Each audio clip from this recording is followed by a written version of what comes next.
Minasang, yuk kita pelajari apa ya perbedaan dari Benkyo, Manabu, Narau, Gakushu, dan Gakumong. Nah, istilah-istilah tersebut jika dalam bahasa Indonesia diartikan belajar.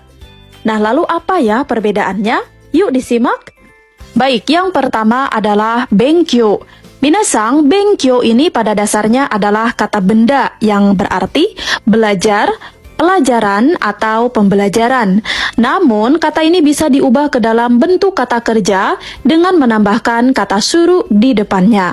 Nah, suru ini artinya melakukan ya.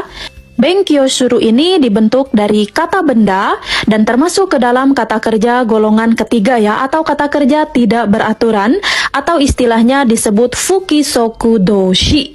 Kemudian istilah Benkyo suru ini identik dengan proses belajar di sekolah atau lembaga pendidikan lainnya dengan tujuan mempelajari mata pelajaran tertentu.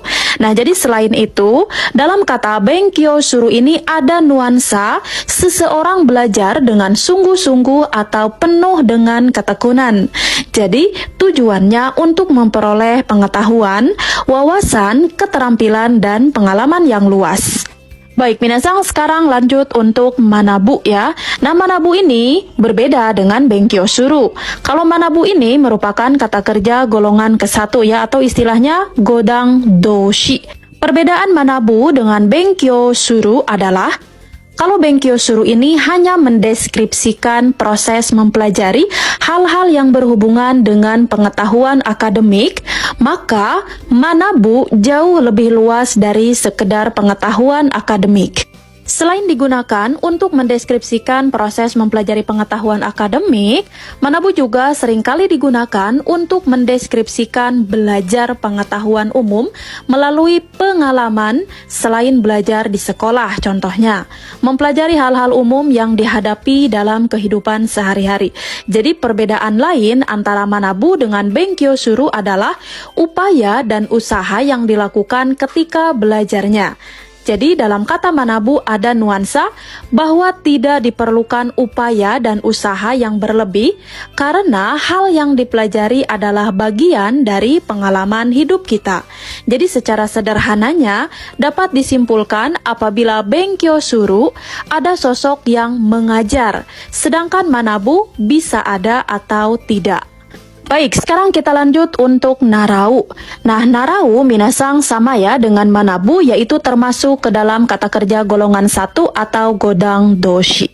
Baik, Narau ini minasang umumnya digunakan apabila yang dipelajari berhubungan dengan seni dan keterampilan. Nah, di mana memerlukan teknik dan proses belajar secara berulang-ulang. Oleh karena itu, hal yang merupakan ciri dari kata Narau ini adalah proses belajarnya yang mana melibatkan latihan secara berulang kali. Baik, untuk istilah belajar dalam bahasa Jepang selain Benkyo, Manabu, dan Narau, ada istilah Gakushu dan Gakumong, yang artinya adalah belajar juga ya. Tetapi minasang, untuk istilah Gakushu dan Gakumong ini lebih banyak digunakan sebagai bahasa tulisan dibandingkan dengan bahasa lisan.